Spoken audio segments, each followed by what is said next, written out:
Yo, we back with another one. About to get into this video about Luesta, the dark life after rappers fall off. That's what we gonna be talking about today, man. This dark life about how these rappers done fell off. Let's get right into it, man. Make sure y'all get them likes up, hit that subscribe button. When rappers become famous, there's only two ways it can go. Either they go on to cultivate a core audience who will listen no matter what, or they can join the laundry list of other artists who experienced what many would consider a fall off. Whether it's poor first week sales because your last album flopped, a crowd not chanting a single word to your songs at a concert, or because you had false allegations pinned against you, a fall off can come in many shapes and sizes. But what happens after the spotlight gets taken from them? Do they lose their mind, start scamming their audience, or embarrass themselves for views online? Well, the answer is all of the above plus more, and it's tough for people who were once fans of them to watch as it all plays out. It's your boy Luesta, and this is the dark life after rappers fall off. But real quick, let me put you on to something that's actually been helping me eat good while staying on track lately. As someone who works from home, Factor has been so clutch for me. It's a prepared meal service that delivers fresh, never frozen meals straight to your door, ready to heat and eat in just 2 minutes. Their ingredients are fresh and way better than overpriced takeout you'd regret 10 minutes later. Personally, I've been running with their protein plus meals and grabbing the cold pressed juices from their add-ons to make sure I'm feeling great throughout the day. If that sounds like something you'd be into, or you're just tired of eating the same boring stuff every day, head to factor75.com or click the link below, use code 50LUESTA to get 50% off. Right, y'all make sure y'all go cop one of them healthy meals too. You feel me? Use that code 50 Luesta. You see what I'm saying? Get you 50% off. Plus free shipping on your first Factor box.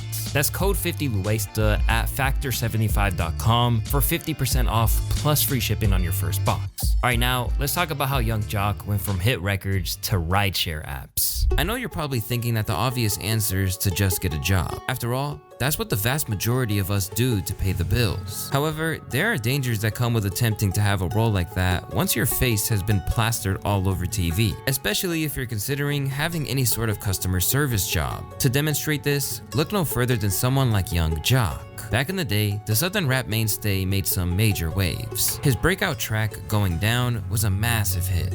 Hey, and when Young Joc put out Is Going Down, it went down. Got that like that? Hey, I ain't gonna lie. When Young Joc put that out, it was crazy, man. It was crazy. Everybody wanted old school with rims then. You know what I'm saying? Everybody was doing a little dance, the little motorcycle looking dance with their hands. It was going crazy, man.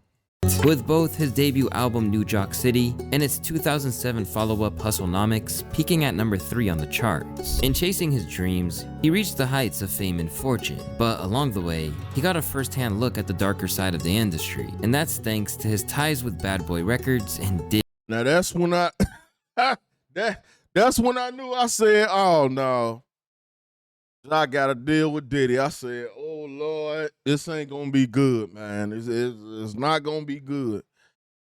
Yeah, man, crazy.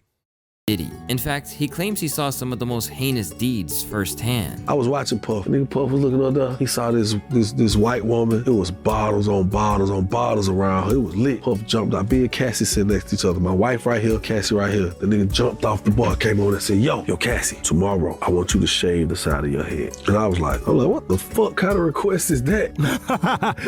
So when I'm like, what the fuck? So when I look up there, this white woman's side of her head was shaved, my nigga. So within like 2-3 days, she sent me a picture. I'm like, she done shaved her motherfucking head. As is often the case, he was the forefront of the scene for a little while. Hey, Joc a fool. Until he wound up as an independent artist. From there, he ventured into the reality TV world with a spell on Love and Hip Hop. But somewhere along the lines, it looked like he fell on enough hard times that it merited him becoming a driver for a rideshare app. And the minute that he was spotted, the public tried to clown the former star over his fall from grace. I just want to ask a question. Are you Young Joc? Can you turn around? I mean, I think y'all put that part together, yeah. Oh, so you must have fell off or something like that. I gotta fall off. I just felt like it's an easy way to get some easy money right here downtown. Now, I ain't gonna lie though. I really don't feel like Young Joc fell off. I mean, maybe you could say he fell off music-wise or something like that. But I'm gonna tell y'all what the problem really was. all them mixtapes with Gorilla Zoe. All that music with Gorilla Zoe. Yeah. That was the main problem right there. Him and Gorilla Zoe put too much music on the mixtapes. That was the problem right there.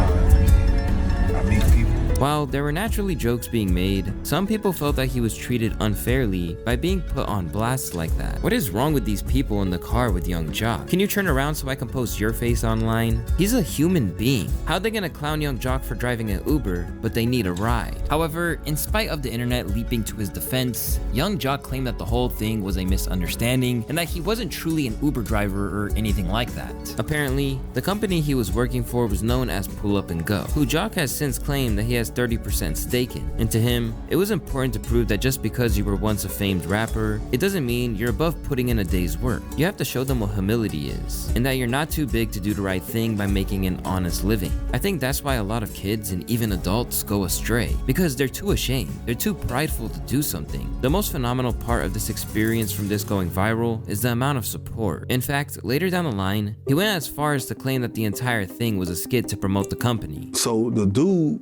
that was actually in the car talking, he works for Pull Up and Go. The guy who was talking shit, him and the girl works for the company too. So I said, y'all sit in the back seat, I'ma drive, act like I'm driving, you talk shit to me. They was like, are you sure you wanna do this? Cause this could have a really serious backlash. I mean, people are gonna really think you broke. I said, I don't give a fuck. I said, when they find out what this shit is, how it works, and it's gonna be cheaper than goddamn Uber and Lyft, and people can make more money, I said, how you think I care fucking less? I said, I'll take 30% of $1 billion subscription-based app any day. And we did, and that shit said, boom, that shit went through the roof. I get money. I'm like, I'm on TV, radio, I still do fucking shows. What are y'all niggas talking about? Like, you should know me better than that. What the fuck would I be doing driving a goddamn Uber? When the people who know me sit back and be like, that was some genius-ass marketing. You was just willing to put yourself in the fire. But even though he proclaimed that he was an investor rather than your average worker, the response he got spoke to the stigma attached to taking on a regular job after a prosperous rap career. Soon, he was shaded by 42 Dugg and Lil Baby on the track We Paid, where he declared, coming out a legend from AT.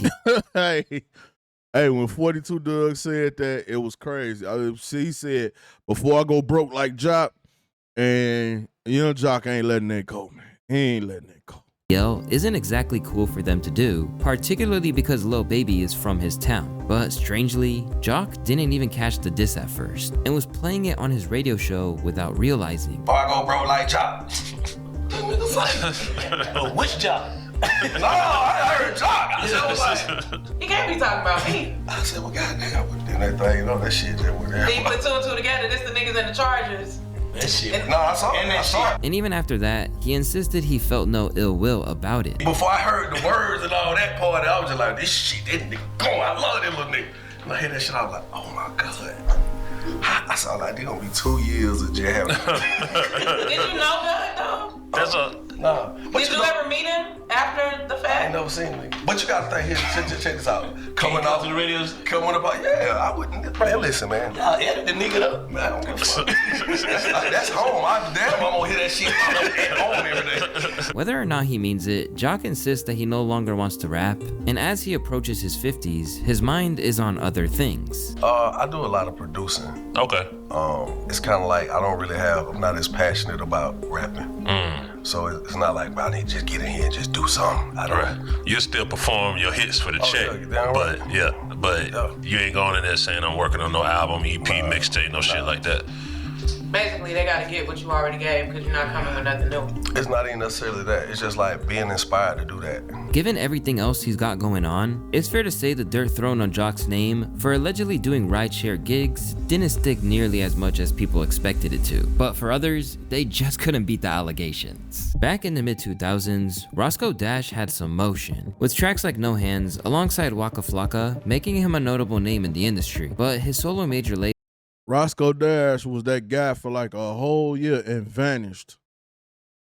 That's crazy. I forgot, like, when you say Roscoe Dash these days, people be forgetting. He had all the hits. But 1 year, he had all the hits. And then out of nowhere, it was like it just wasn't no more Roscoe Dash song. That was crazy. label project, 2010's Ready Set Go, failed to make the splash he hoped, and after that, his career was left to flounder due to what he believed to be label drama. Yo, what really happened? I was in a bad label situation, so I'm gonna say this just to set the record straight. Originally, when I went and did my deal, I did a management deal with Boom Man, right, from MMI at the time. He goes and gets me this deal, or tries to get me this deal with Def Jam. The situation with Travis Porter and whose record it is messed up the deal with Def Jam through Tony Neal. But you signed the Boom Man on the management. On the management, but I didn't know it was a 360. See what I'm saying? So he really had me on the management and the artist side, or the recording side too, but I didn't know that at the time. 18 years old, I ain't know. When we get to the next situation with the furnishing company furnishing me the Interscope, he had already sold my contract. I think I was working on Can't Catch the Lambo at this time, or Demolition 2020. He sold my contract to that furnishing company and got out the way, but he had already hit my publishing too. So it just created a bad situation for everybody involved. So he done got the publishing, the deal with the label. So he done already made his money. So he like, here, y'all can have him. That's why MMI is not MMI no more, because he even fell out with the business partner. See what I'm saying? That's why I changed to Authentic Empire. That's really Roscoe Dash money that he went and started that label with. You see what I'm saying? Wow. Like, yeah. So, and that's when the whole trajectory of what he was doing changed a little bit. You know what I'm saying? I'm kind of to the wolves at that point, because I'm with some new people that I just met through a furnishing company. I'm signed to a deal with a major label. So this is really my shot that I wanted as a kid, dreaming of getting a record deal, but it's tied to some other bullshit too. And while we didn't hear much about what was occurring with his life, the last thing that people expected was that he would go from number 13 on the charts to being outed online as working for Lyft. Back in 2017, Twitter user @PMPortier called out Dash for a canceled ride, claiming, "I had somewhere to be, so since you inconvenienced me, I'ma expose you're a Lyft driver now." As the public got the usual jokes off about a fallen star, he attempted to downplay it immediately with a lengthy statement. Earlier today, it was brought to my attention that a Twitter user tweeted out a screenshot from a Lyft fare, which included a picture of myself. Man, look, I'm gonna tell y'all like this. I don't care if you doing Lyft, Uber, I don't care what you doing. Long as you making some money, you could do something else to make your money work for you. You could take that money and invest. You could save. You could put that money down on a house. It's a lot of stuff you could do with the money you making. But that just goes to show you how naive a lot of people in the world is, because they'll talk down on somebody for having a job. But be careful, because that same person you talking down on might end up being your boss in the future, and you don't know, because you don't know what's going to happen in the future. You can't predict the future. But it don't matter what job you doing. Long as you getting some type of money, you good.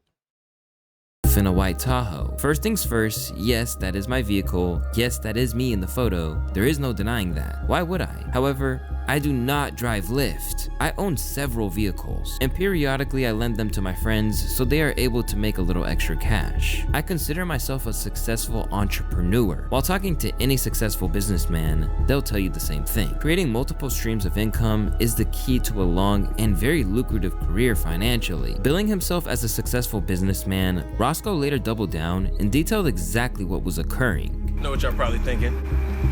Does Roscoe drive Lyft? Is this not the same white Tahoe that is circulating all around the internet? Is that not a Lyft sticker on the same Tahoe that is circulating around the internet right now? The answer is yes. Now, this is one of my vehicles. For those of y'all who don't know me, I have children. Can't fit too many kids in a coupe, okay? So this is one of my cars. When I'm not using it, when I'm not traveling, doing whatever I'm doing with it, I allow people, friends, family, whatever, to come and use the car for whatever reasons, whether that be partying, transportation services. But for all that Bro, I'm not explaining nothing to nobody about how I get my money. You know what I'm saying? Stop explaining. I'm not explaining. Hey, if you see me driving an Uber, I'm driving an Uber. If you see me doing Lyft, I'm doing Lyft. If you got a problem with it, I'll lift you up out the smoke. You know what I'm saying? I'm not explaining to nobody about nothing I'm doing to get my money, and I'm taking care of myself, and it don't bother them because I'm not asking you for a dime. How is y'all going to people needing their services and talking about them? That's like going out to dinner and seeing somebody and be like, "Are you a waiter? Who else gonna bring you your food?" Got that? You see what I'm saying? Like, these people crazy. He tried his utmost to shoot himself some bail. Not everyone was buying his explanation. Funny story. I live in Atlanta. I used to work for a cell phone call center and I was going to lunch. I saw him in an alley and it looked like he was cleaning it out. Come to find out, he was a Lyft driver. He had Uber and Lyft stickers on the back of his car. When I looked in his direction, he gave me the deer in the headlights look. He claimed in 2017 that he lends cars out to his friends, but it's his face on the app when it says someone is approaching. As harsh as it is, audiences will always have something to say when a former star falls on hard times. Even if they still work in the arts, but simply take another route, it may still be regarded as a fall off by an audience who want to see you out there flexing as hard as possible as the ultimate marker of success. This is most certainly the case for Rory, an artist who came into the game with a lot of big chatter around his future.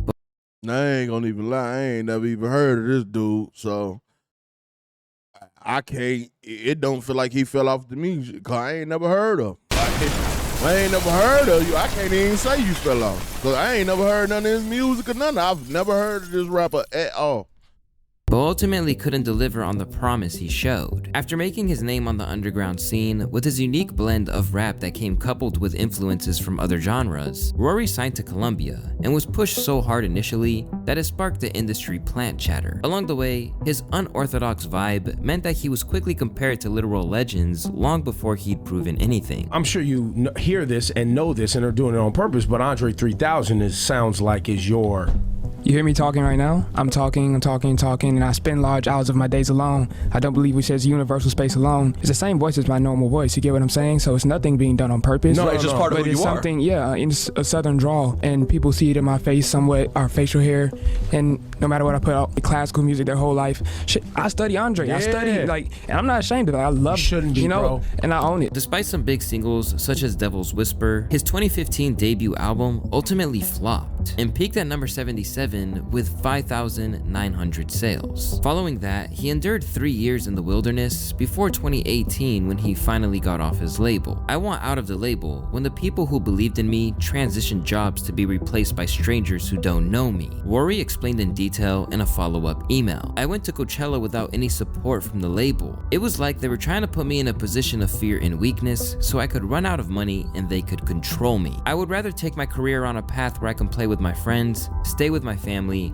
and remain physically, psychologically, and spiritually well. Clearly, Rory was happy to sacrifice the prospect of commercial success in order to enact the vision that he had for his music. And while it likely isn't lucrative, Rory continues to bring his music to the people in numerous ways. For starters, he's leading a nonprofit known as The Woods Worldwide, which is focused on expanding a culture of sustainability, art, healing, and autonomy through creating recurring events such as concerts, jams, keiko ceremonies, yoga sessions.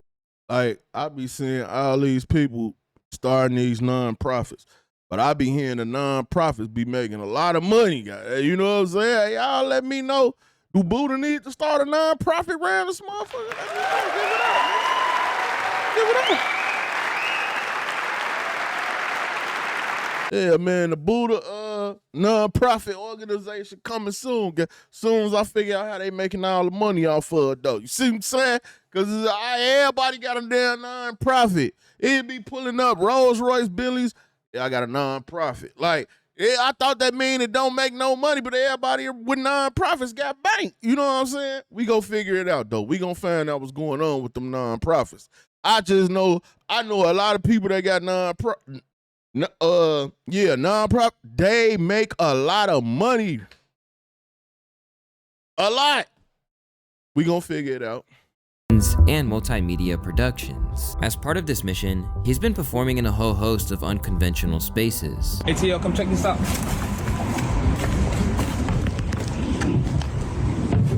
7 to midnight, tonight. 10:18. Still in a dope performance. Among the Ruins. Check it out. I'll be there. Make sure you pull up. Alongside that, he runs a jam night in ATL, enabling budding musicians to literally perform alongside him.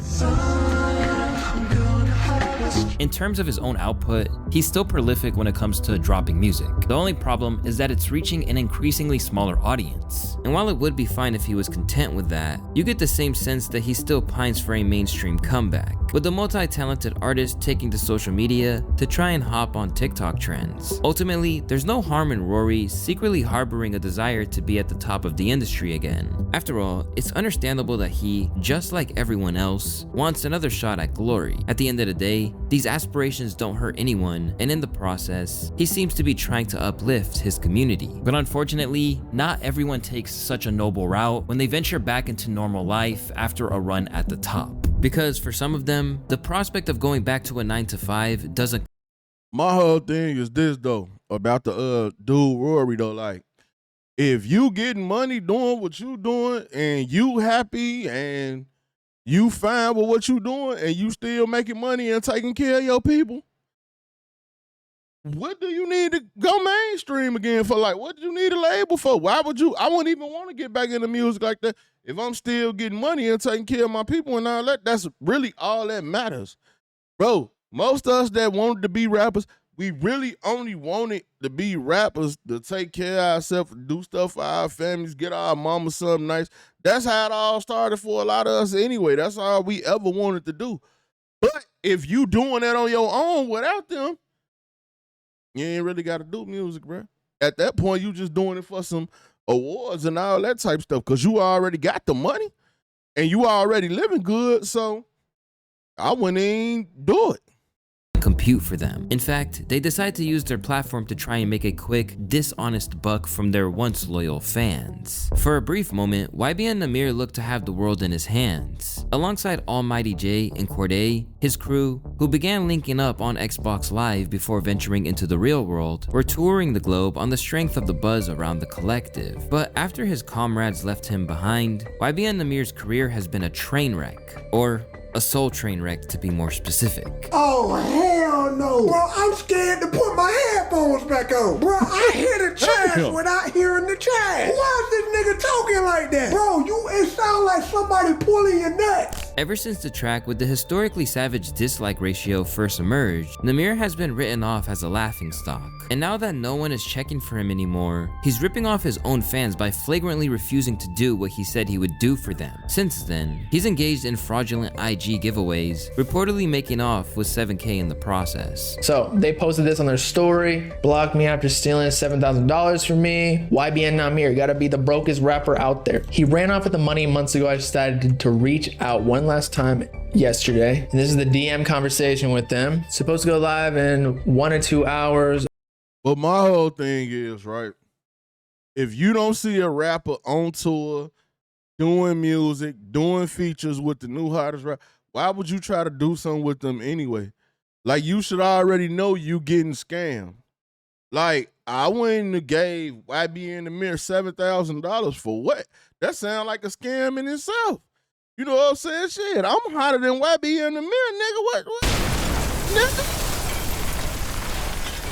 You gave him $7,000 for what, nigga?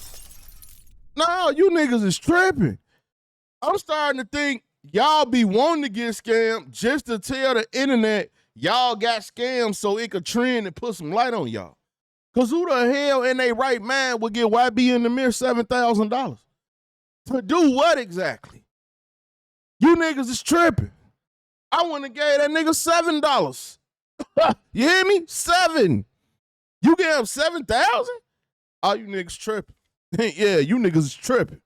Oh, I bet about to hit him now. So when we gonna get our money back? Bro, I've been going through real life. I'll get you your money. I don't even check my DMs. I'm not in control of any of that. I don't even know what bread you're talking about. I've never been in control of that type. This is clearly very shady behavior, but thankfully, he's regularly got his comeuppance. Back when Adin Ross was initially toying with the idea of launching his own boxing promotion, he intended to set up a fight between streamer Annoying TV and formerly prominent rapper YBN Nahmir. With his buzz long gone and his crew long gone, Adin offered him $20K to fight on his live stream. Yet when Nahmir asked for 100 grand to show up, Adin publicly ridiculed him on stream. YBN Nahmir versus Annoying TV, but YBN Nahmir asked for $100,000, bro.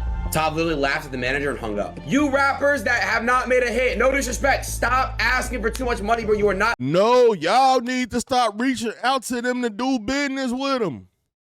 They go, bro, y'all want to get scammed. Y'all want to get finesse. Even Aiden Rose. Why would you even reach out to him, bro? Why? You could have reached out to me. I'm big out here. You feel me? But I want 100K if I got to get in the ring, though. I ain't gonna lie, I'm taxing, nigga. Fuck you thought this was, Aiden? You feel me? I'm taxing, though. Yeah, I want 100K to get in the ring, too, nigga. Yeah, 100,000 to get in that ring. Yeah. But why would you reach out to YB in the mirror? He not worth $7 getting in the ring right now. The last dude gave him $7,000. You trying to give him $20,000. He want 100,000. He's scamming people. Like the rappers that's doing that is asking y'all for more money than they scamming people out of, which is crazy. Come on, man. Y'all got to do better. Not getting it, bro. You are not getting that shit, bro. No, stop. Namir, you're not worth $100,000. You fell off. You suck at music. You failed your music career. On top of that wake-up call from Aiden, Namir has also been trolled on his IG DMs. At times, the results have gone viral, with the screenshots not only unveiling his minuscule feature cost, but how badly he's been rinsed by others. How much for a feature plus promo? I'm Brady. 1K, brother. Let's get it. Sadly, Namir isn't the only one who... Bro, I ain't gonna lie to you, bro. Bro, like, all right, let's take Young Jock. You know, people saying he fell out, what up. If I reached out to Young Jock and he told me $1,000 for a feature, I wouldn't even pay him for the feature, bro. I know it's gonna be the weakest feature ever. Like, I know he finna give me like 4 bars. He probably be like, yeah, Jock is going down. I'm with Buddha, we around. And then that's it. That's the whole verse right there, nigga. You don't nothing else, nigga. For $1,000, bruh. I don't care if you an upcoming rapper, bruh. Do not pay no rapper $1,000 for a feature, bruh. It's gonna be the worst. It's gonna be the worst verse ever. Why you think a lot of these upcoming rappers? I ain't gonna lie to you. And I just seen something like this the other day. But a lot of these upcoming rappers, they got features with a lot of these big rappers. But because they paid them so low, the feature was trash. The song never comes out. Or they try to double up on them like, I give you XYZ for the feature. You want the video, you got to give me XYZ. And then the rapper be like, man, I can't do the video because I ain't got the money to pay him to do the video. So now I ain't going to even put the song out. Whole time the verse was weak anyway. The song never come out, and then they pop off on something else or another song, get even bigger. That rapper look like, man, I know we did a song together before, man, ain't put it out. The verse was trash. So don't never pay a rapper no $1,000 for a verse. Boy, I don't even charge $1,000 for a verse. You can't even give me $1,000 for a verse. I'm gonna give you the weakest verse ever. I promise you. I guarantee you. Now, don't get no rapper no $1,000 for a verse, bro. I'm telling you. Who's gone down this immoral route. Among the very wave of artists that J. Cole was referring to on 1985, everyone knows by now how much his shows dried up long after his initial wave withered away.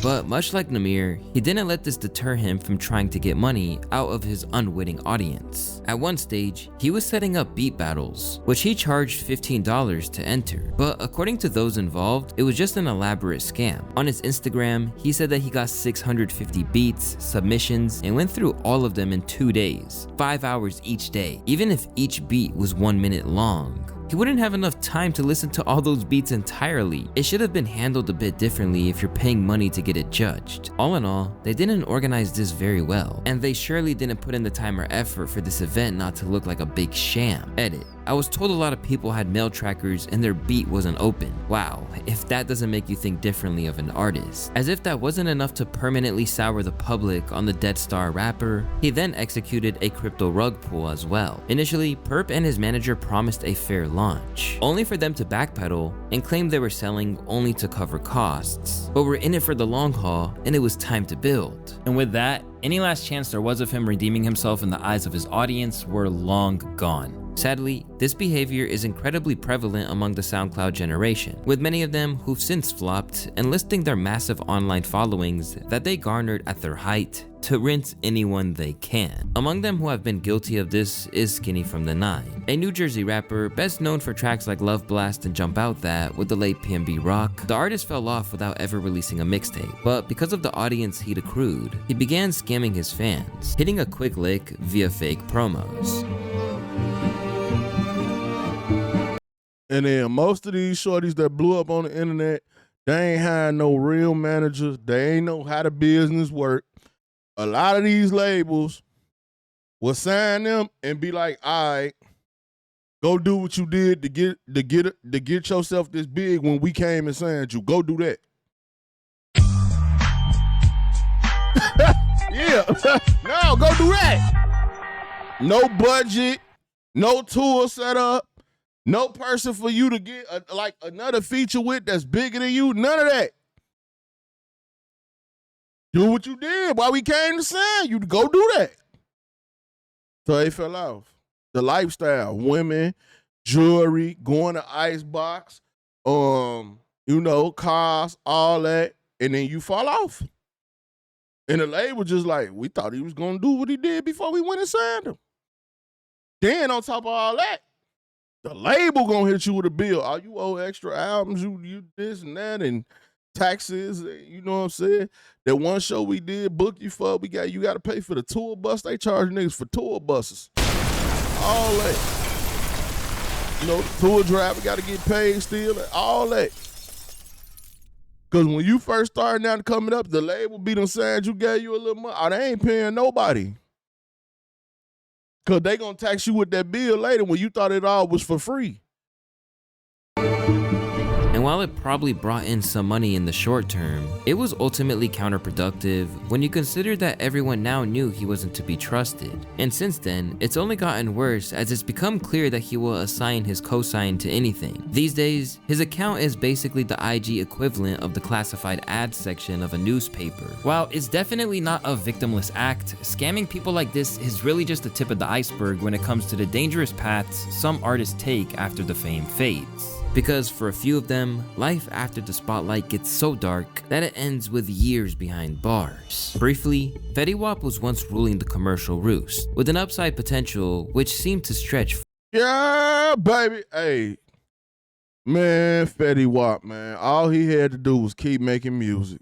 For years to come. With tracks like Trap Queen and 679, Fetty arrived on the charts as though he would never leave. But unfortunately, it wasn't built to last. This is something that Fetty essentially saw happening in real time. I know for a fact I was clearing 100,000 every day. Now, the day I woke up and I only made like 40,000, I'm like, some shit ain't right. You get what I'm saying? And I'm like, 40,000, 40,000, 40,000, 30,000. Hey, we want to book Fetty for 50,000. I'm like, what the fuck? Oh, okay. This is what time? This is the end of 2017. And I'm like, all right, it's happening. I'm like, this will shit start getting dark. Left to fend for himself, those who were close to him say the label basically left him behind the moment that they felt there was nothing more to gain. Looking on the outside, I hear people hate on Fetty even now, saying things like, oh, he fell off.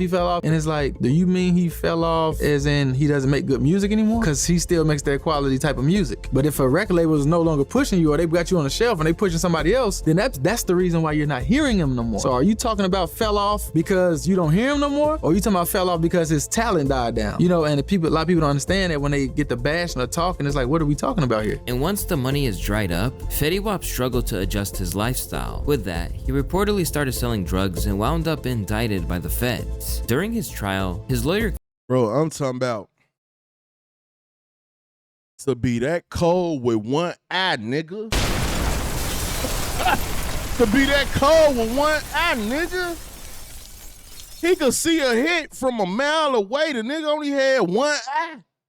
He only had one eye. This nigga was cold, man. He was when Fetty Wap was out, bro. Yeah, baby, all that. He had all the hits, everything. I'm a trap queen. He couldn't miss. Hit after hit after hit after hit. But this was the problem. Couldn't stop dealing with all the females. He bad friend. I remember when them BMW i8s first came out? Yeah, they was trash, but that was the rapper car. You know, every time the rapper car come out, all the rappers gotta go get that car. I think Fetty Wap had one. He bought his homie one. You know what I'm saying? Yeah, baby. Whole crew had BMW i8s. They out here tripping. They sliding with cars, guns out, hanging out the car, and the guns pointing the guns in the air and all that. But he steady blowing money. He's shopping and he buying his friends' clothes. You know what I'm saying? But look, this the crazy part. When he started telling people no, it's the same time the money starts slowing down. But now you done accumulated so many bills. The money running out quicker. So you got the money slowing up, but you got the bills through the roof. And now you trying to get away from the people that was using you, but it don't matter because they don't want to be associated with you because you going broke anyway. Hey, I'm going to tell you something. You want to know if your friend fake or not? Tell me you broke. Yeah, see how many people want to come hang out with you when you broke. Yeah, tell them you broke. Everybody want to ball, stunt, flash, all that. Tell them you broke. And see how many friends you got after you say you broke. Because all Fetty Wap friends left him. Think about it. Since he locked up, he ain't seen one free Fetty Wap. I ain't seen a free Fetty Wap nowhere. None. It's like he didn't even rule the charge. And the crazy part is, he tried to put everybody on. He didn't even need them. He could have left all them niggas. He ain't need them. Barrett Chrome, Hearts in the Mary for niggas. Nigga, for what? Why they looking good, nigga? They back up around dances, nigga. Why he came to see you, Otis? You feel me? He didn't need these niggas, man. Hey, but I'm telling you, man, if you want to know who your real friends is, man, just tell people you broke. Claimed that the pandemic meant that there were no opportunities to perform. Thus, his income was severely limited. He was sued personally, was going through a divorce, and was involved with a tour manager who was stealing from him. While the bills kept coming in, the money to pay them was running out. When it was all said and done, Fetty was sentenced to 6 years in prison in New York, and is currently serving his sentence at a low-security prison in Sandstone, Minnesota. Right. From #1 albums to incarceration, Fetty's downward trajectory shows just how bad it can get when an artist's career dies out, and they haven't envisioned how to get themselves out of that hole. I know Fetty Wap the rapper. I don't know no drug dealing, like that. But of course, I see a lot with local rappers, and especially with local rappers. Because once you spend all your money, you got to go back to what you know. I see it more happen with artists that's not at the top, that haven't been to the top. I ain't never really seen it with rappers who are already up there, then go back all the way to the streets, like heavy in the game. However, while many of these artists wind up being cautionary tales, there can be positives that emerge from leaving the rap game behind at the right time to pursue a new career. Best known for his hit single, All Gold Everything. Nah, bro, listen. I ain't gonna lie. All Gold Everything was a hitter with that. I knew Trinidad James was gonna fall off, bro. I said it, bro. Because I knew it wasn't no way the sham was gonna last. I knew he wasn't going to be able to keep it up. I knew it wasn't going to work in the industry. Then when he got to diss in New York and all, I said, yeah, it's over with for him. That's why I knew he was done. Cooked, fried. I already knew that. Trinidad James was the epitome of a one-hit wonder, but rather than fade into obscurity, he wound up hosting Full Size Run, a sneaker show on Complex, which pulls in major views on a regular basis. According to James, this essentially happened just because he seized an opportunity. Was there ever a conscious moment where you were like, I want to become a commentator. I want to become a podcaster. I want to transition. I want to be able to talk on camera, and that is part of my value. I'm not just a music guy. No, I never think about the next step when it comes to like really thinking it out. I worship things being organic. Like I really look forward to things being organic. The Complex thing, you know, when it really popped up, it just kind of popped up, bro. Like I did this show as a guest, and then my accountant was like, "Hey, bro, maybe you should go up there and fucking do the show." And I was like, I don't need that money. Or whatever, you know what I'm saying? I was thinking about the money. I wasn't thinking like how I need to think, which is like business. Building something. You know what I'm saying? Like, wait a minute. This is a new chance for me to come, you know, pitch my brand. But they don't always have to segue into the media to be regarded as a success. Some of them simply made shrewd business moves. While most of his peers turned to scamming after falling off, Comethazine stuck to the same grind mindset he had back when he was juggling a bunch of jobs before going all in on music. I used to make pizzas and shit. I used to work in the food court in the mall, and I was a mechanic. I was still putting out music, doing everything, going to parties and shit, chilling with motherfuckers, but I was just a mechanic, making money, making dough, making way more than other niggas was making, you feel me? Like niggas had jobs, but niggas were mechanics, bro. Lost in a sea of similar artists, he admitted he was just another SoundCloud era rapper, even though he— Who, nigga? I ain't never heard of this nigga, man. What hit he had? Where the hell he come from? I ain't never even heard of him. Yeah, I can't say he fell off either, man. I ain't never heard of this dude. I ain't gonna I couldn't even sit up there and act like I'm trying to reminisce and think and shit. Nah, we gotta stop the video. Who is this nigga? I don't know this nigga, man. He knew he was capable of more. I actually used to write. I flowed on some Joey Badass type shit, he says. That shit wasn't going nowhere for me. So I was like, let me do some ignorant shit, see if this shit works. But his whole career wasn't exactly built to last. For starters, his initial buzz came by accident. His song Bands got mistakenly swapped into the spot where YBN Namir's track was supposed to be, which led to an accidental #1 on SoundCloud. What happened was that an account known as SoundCloud had previously been hosting YBN Namir's viral single Bounce Out with that. After that track accumulated millions of plays and climbed to the top of the charts, the account took advantage of SoundCloud's option to substitute new audio files at any time. So following a quick swap, Comethazine's Bands appeared to have millions of plays and sat atop SoundCloud's chart. However, people started to notice and the song was taken down. After this happy mishap, Walk made him a fully fledged star, resulting in his biggest record ever. But he never truly took to the charts the way that people expected. And besides that, he had a combative relationship with fans, often warring with them in his DMs. Where the features at, bro? Why you do us like that, bro? A whole ass year for a mid-ass album with no features. Nah, you not a fan. I ain't never heard of him. That's what I'm saying. Like, damn, man, if he hit charts and did this and that. Oh no, man, I ain't never heard of this guy. I don't do features, never have, never will, bitch boy. Although treating your fans like that is pretty inadvisable, he maybe felt empowered to do so because he future-proofed his life by buying up Subway locations. Where do you see yourself in the next 5 years? A couple businesses, 35 fat burgers. 35 fat burgers? Subways. I got a couple Subways already. For real? Residual income, come on now. Nah, that's fire. Shout out to you. Come on now, man. I seen so many rappers do this shit for like 2 years and be done with it. What, you feel me? Like, come on now. Gotta be smart with that shit. I still got ice and shit, but like, I got a couple businesses already. That's dope. Yeah. Dang, you got 2 Subways already? Mm-hmm. That's very impressive. And while that is definitely a smart strategy, he'll certainly hope his staff are a little more civil to customers than he is to it. Wait a minute, man. I ain't gonna lie, man. I ain't gonna lie. Anybody could get a Subway, nigga. The nigga talking about he got Subways. Nigga. Hey, nigga. Nigga, I could go buy a Subway right now, nigga. Yeah. Anybody could get Subways, nigga. Hey, listen. They giving them this away right now. You know what I'm saying? It ain't too many people eating fresh. You feel me? Anybody could go get a Subway. Then you better go get them lyrics. You better go get you some features, man, so I can know who you is out here. That's what you need to go do.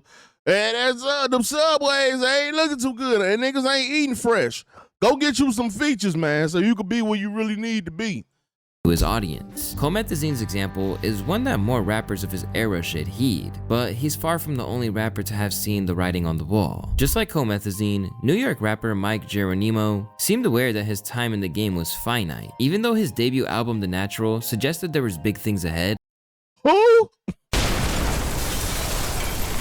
Mike Geronimo. Never heard of this nigga. Who is this? Never heard of him neither.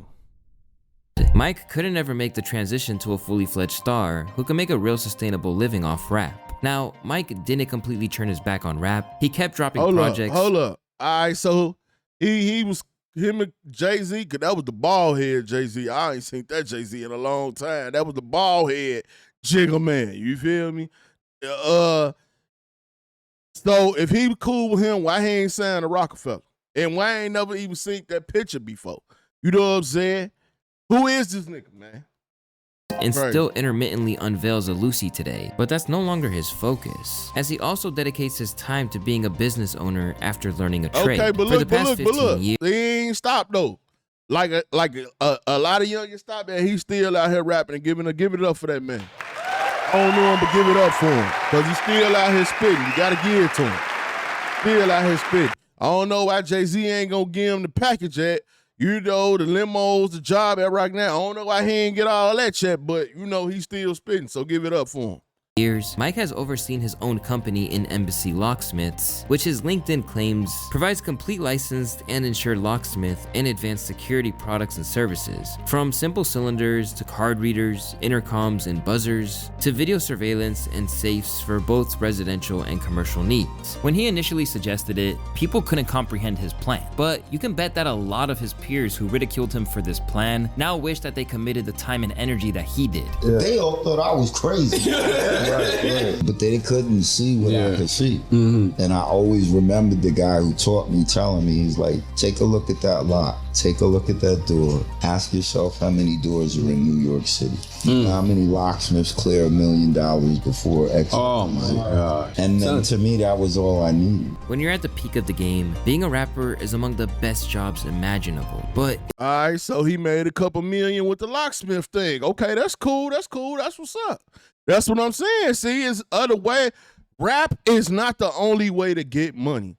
It's a lot of other things you could do to get money. Rap is not the only way. It ain't. If this video proves anything, it's that it can be fleeting. So if you ever find yourself lucky enough to be making real money from music, make sure to stack some of it or invest it wisely. Because yeah, man. So as y'all can see, it was a couple of people I ain't know on here, but yeah, man. However you getting your money, you taking care of your family, you doing what you supposed to do. Hey, it don't matter what nobody else say. They ain't got to pay your bills. They ain't got to take care of your family. You know what I'm saying? Boy, Buddha, I'm out.